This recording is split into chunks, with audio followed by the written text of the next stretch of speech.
Hello guys, आज हम लोग करने वाले हैं चैप्टर नंबर 6 FA F3 का और रिसीवेबल्स पेबल्स एंड प्रोविजंस। बहुत इजी चैप्टर है गाइस। जैसे कि मैं कहता हूँ सारी चैप्टर वैसे तो आसान है, बस अगर आप लोग पढ़ रखे होगे तो बहुत अच्छे अच्छे नंबर भी आप स्कोर कर सकते हो। वन शॉट होने वाला है, फटाफट से स्टार्ट करते हैं।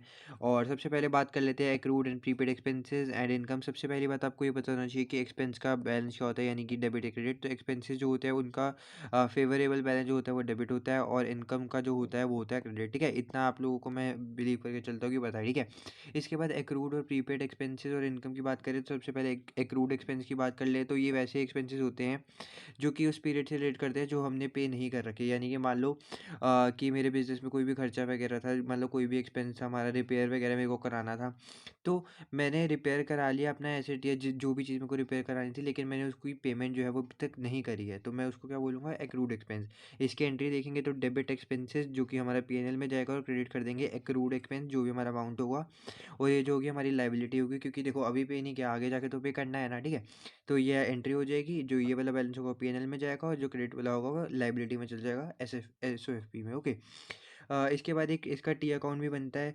अगर आप लोग देखोगे तो यहाँ पर देखो ओपनिंग बैलेंस, बैलेंस ओपनिंग यहाँ पर आ गई। ठीक है, जो भी है आपका एक्रूड बैलेंस है, क्योंकि देखो एक्सपेंसेस का वैसे बैलेंस होता है डेबिट, तो अगर आप वैसा अकाउंट बनाओगे तो ओपनिंग बैलेंस में डेबिट वगैरह करके करोगे। लेकिन ये हम किस चीज़ का बना रहे हैं, एक्रूड एक्सपेंस का। तो एक्रूड एक्सपेंस मतलब मैंने आपको बताया जो कि होती है हमारी लाइबिलिटी। तो लाइबिलिटी का जो होता है वो क्रेडिट ओपनिंग बैलेंस में आता है, तो इसलिए यहाँ पे लिख दिया।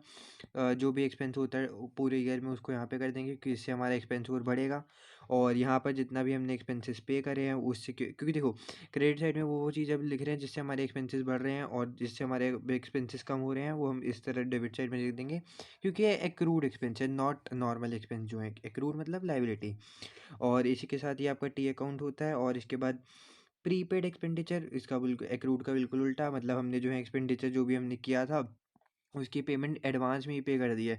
वही अगर रिपेयर वाले का एग्जांपल लेके चलें, तो मान लो मैंने पहले ही जो है वो रिपेयर के पैसे दे दिए हैं, लेकिन अभी रिपेयर होनी बाकी है हमारे एसेट्स की या मशीन की, जिस भी चीज़ का मेरे को कुछ कराना है, तो हम क्या करेंगे इसमें प्री पेमेंट, क्योंकि हमने पहले ही पे कर दिया है, तो एक तरह से हमारा एसेट की तरह हम इसको ट्रीट करेंगे। उसमें जैसे हम लाइबिलिटी कर रहे थे तो इसमें एसेट, और क्रेडिट कर देंगे हम हमारा एक्सपेंस। इसका भी सेम टी अकाउंट बनेगा, यहाँ पे बैलेंस ओपनिंग आ जाएगी, क्योंकि हम इसको एसेट की तरह ट्रीट करते हैं। तो जो भी अमाउंट होगा वो यहाँ आएगा, फिर जिससे भी हमारे ये जो एसेट बढ़ेंगे, मतलब जो भी हमारा हमने जितना भी पे किया होगा एक्सपेंस, जो भी हमारा प्रीपेड एक्सपेंसेस रहेंगे उसको ऐड कर देंगे, क्योंकि वो बढ़ेगा, एसेट बढ़ेगा तो डेबिट और बढ़ाएंगे। और जितना भी हम अगर एक्सपेंसेस कर रहे हैं और ज़्यादा, तो उससे हमारे प्रीपेड एक्सपेंस कम होते जाएंगे, तो हम उसको स्टेटमेंट ऑफ पीएनएल में डाल देंगे यहाँ पे, और यहाँ पे जो आ जाएगा वो क्लोजिंग बैलेंस आ जाएगा, जो भी हमारा प्रीपेड एक्सपेंस है पूरे ईयर के ड्यूरिंग हमने किया। फिर ये क्लोजिंग एक्सपेंस जो है आगे जाके ओपनिंग एक्सपेंस बन जाएगा। ठीक है, ये हो गया हमारा प्रीपेड और एक्रूड एक्सपेंडिचर। इसके बाद प्रीपेड और एक्रूड इनकम, वही सेम जो एक्सपेंडिचर का था वो यहाँ पे इनकम का है। अब ये देखो इनकम का जो है फेवरेबल बैलेंस होता है क्रेडिट, तो प्रीपेड इनकम क्या हो गई, जो हमने पहले से ही पे करके रखी है। मतलब इनकम का क्या मतलब हुआ कि हमें ये चीज़ रिसीव हो रही है, तो प्रीपेड का मतलब हुआ हम लोगों को पहले हो गई। प्रीपेड इनकम है rise when the income has been received in the period but relates to the next accounting period. आपको पैसे अभी मिल गए, लेकिन जो आप काम करना है अभी आपको आगे आने वाले टाइम में करना है। मान लो आप लोग जो है एक फैक्ट्री में काम करते हो, और आपको ना पहले से ही पैसे दे दिए गए हैं। ठीक है, अब अभी आपको आगे जाके अपना काम करना है, तो मतलब इनकम तो आपको पहले ही मिल गई, तो यह एक तरह से आपके लिए लाइबिलिटी हो गई, क्योंकि अभी आपको आने वाले जो भी टाइम है उसमें काम करना है उस बंदे के लिए, लेकिन अभी आपने काम किया नहीं है, तो ये लाइबिलिटी की तरह ट्रीट होता है। इसलिए इनकम को डेबिट कर देंगे, वैसे फेवरेबल बैलेंस क्रेडिट होता है, लेकिन इस केस में इनकम को डेबिट करेंगे, जो भी अमाउंट होगा पीएनएल में जाएगा, और क्रेडिट करेंगे प्रीपेड या फिर डेबिट इनकम, एक ही बात है। इसको एसओएफपी यानी कि स्टेटमेंट ऑफ फाइनेंशियल पोजीशन में क्रेडिट कर देंगे, क्योंकि इसको हम क्या ट्रीट करने वाले हैं, लाइबिलिटी। ओके, और वहीं पे एक्रूड इनकम, इसका बिल्कुल उल्टा, कि आप लोगों ने काम कर दिया है, जो भी यहाँ पे था मान लो काम कर दिया है, पेमेंट आपको रिसीव नहीं हुई है, तो आप क्या करोगे, ये इसको एसेट की तरह ट्रीट करोगे, डेबिट एक्रूड इनकम क्योंकि एसेट है, और क्रेडिट कर दोगे इनकम को। ओके, और यहाँ पे फिर आपको वही शायद यहाँ पर दे रखा है कि ट्रेड रिसीवेबल का जनरल लेजर अकाउंट, हमने जनरल स्पेसिफिक ये सब की बातें पिछले चैप्टर्स में कर रखी है, अगर आपने वीडियोस नहीं देखी हैं तो जाके देख सकते हो। बाकी ट्रेड रिसीवेबल जनरल लेजर में ये सब दिखा रखा है। ट्रेड रिसीवेबल मतलब देखो, ट्रेड रिसीवेबल जो भी हमारे डेटर्स वगैरह होते हैं, इनका मेन जो बैलेंस होता है वो डेबिट होता है, तो इसलिए हमने ओपनिंग बैलेंस डेबिट में लिख रखा है। और उसके बाद अगर हम सेल्स करेंगे, देखो सेल्स की एंट्री क्या होती है, हमारे ट्रेड रिसीवेबल जो होते हैं वो डेबिट होते हैं, सेल्स जो होती है वो क्रेडिट होती है।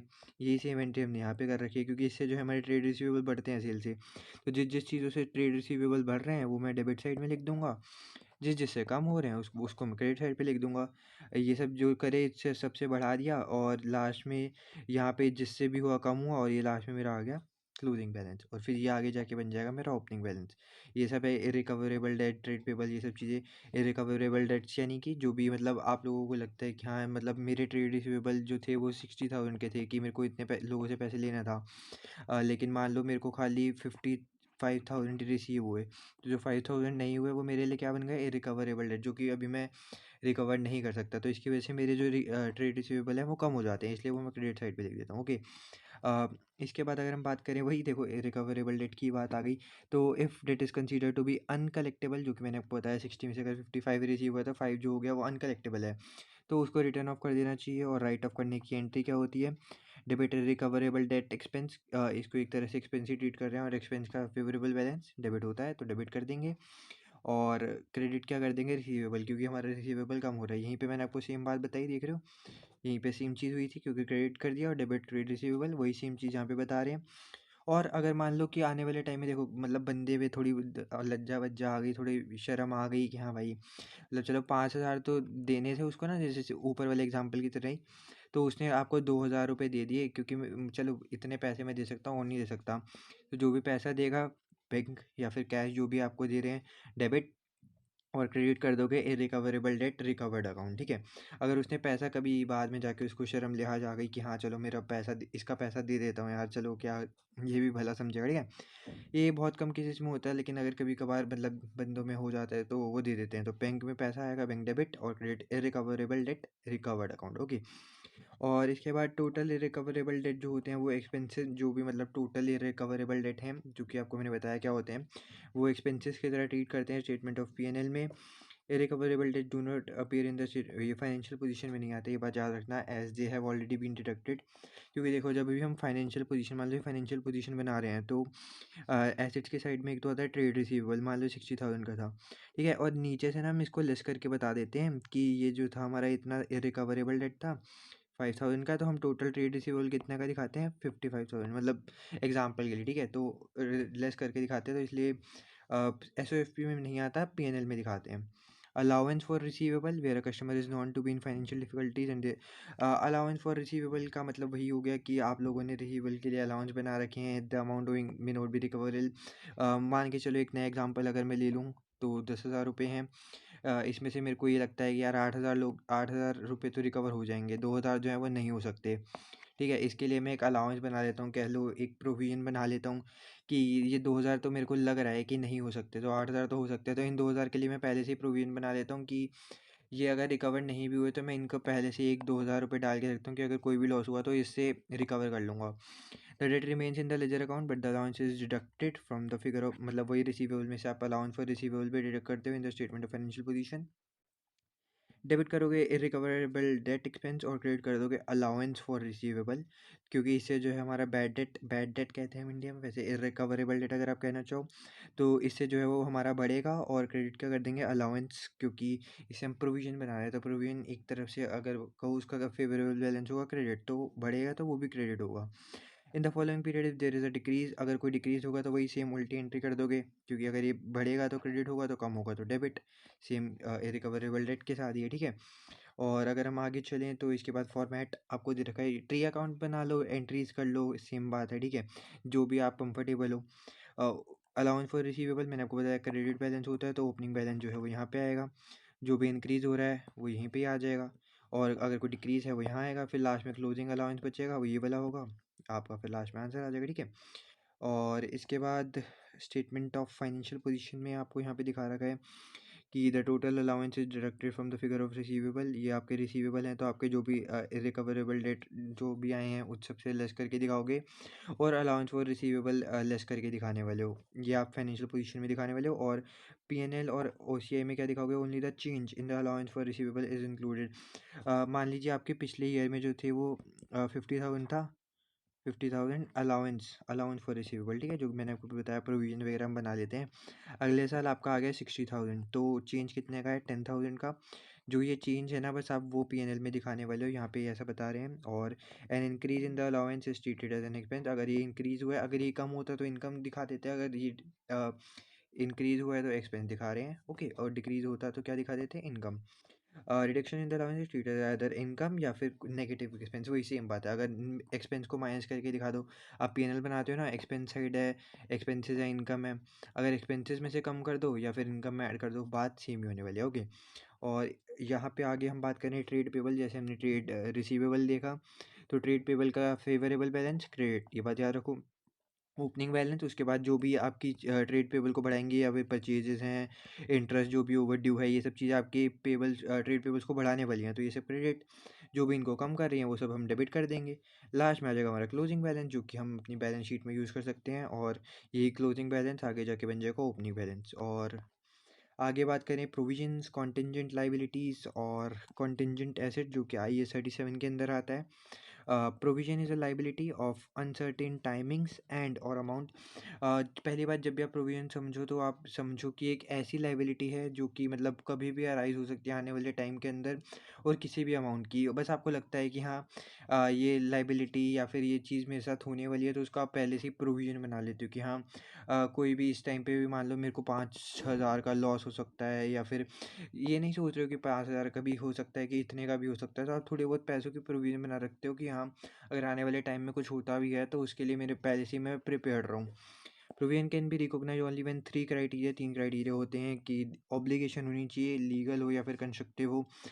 मान लो आप लोगों की कंपनी है कि वो बताती है कि हाँ हम हर चीज़ पे 2 साल की वारंटी तो देते ही देते हैं, तो अगर आपका कोई कस्टमर लाता है कि हाँ ये देखो प्रोडक्ट 2 साल से पहले ही ख़त्म हो गया, तो आपको क्या करना पड़ेगा, आपको मतलब वारंटी देनी पड़ेगी ना, क्योंकि आप लोगों की कंस्ट्रक्टिव कंस्ट्रक्टिव ऑब्लिगेशन यही होता है कि आप लोगों ने कस्टमर्स के मन में पहले ही बनवा रखा है कि हाँ हम ये तो करते ही करते हैं, तो अगर आप वो नहीं करोगे तो दिक्कत आएगी। तो इस चीज़ से रिलेटेड प्रोविज़न बना सकते हैं, कोई लीगल प्रोविज़न हो वो बना सकते हैं जो कि पास्ट ट्रांजेक्शन या फिर इवेंट से अराइज हो रहा हो, और it is probable that there will be a future outflow of economic benefits.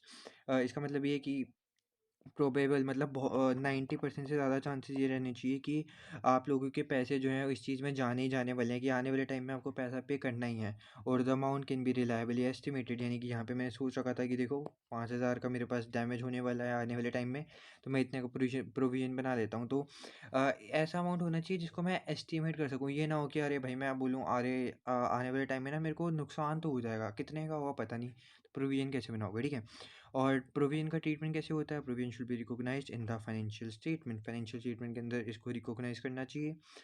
इसके बाद कॉन्टिंजेंट एसेट की अगर हम बात करें तो contingent asset is a possible asset that arises from past events, जो भी पहले है काम उससे अराइज होता है, and whose existence will be confirmed only by the occurrence or non-occurrence of one or more uncertain future events that are not wholly within the company's control।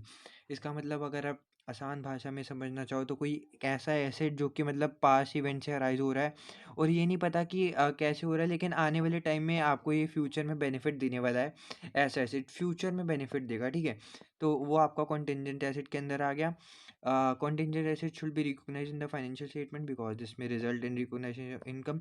अगर हमारा एक एसेट अराइज हो रहा है तो एसेट से हमारी इनकम जो है वो भी चांसेस है कि बढ़ जाए, तो that may never be realise. तो इस चीज़ का ट्रीटमेंट हम फाइनेंशियल स्टेटमेंट के अंदर दिखाते हैं, नहीं दिखाते हैं, ठीक है। कॉन्टिंजेंट एसेट जो हैं हो भी सकते हैं नहीं भी हो सकते, तो अब आपको कोई श्योरिटी नहीं है ना, तो इसलिए यहाँ पे लिख रखा है should not be recognise in the financial statement because this may result in the recognition of income, क्योंकि अगर हम एसेट दिखाएंगे तो इससे इनकम भी आ जाएगी, क्योंकि अब ऐसा यही है ना कि अगर एसेट ही नहीं आया तो हमारी इनकम कैसे रियलाइज करोगे।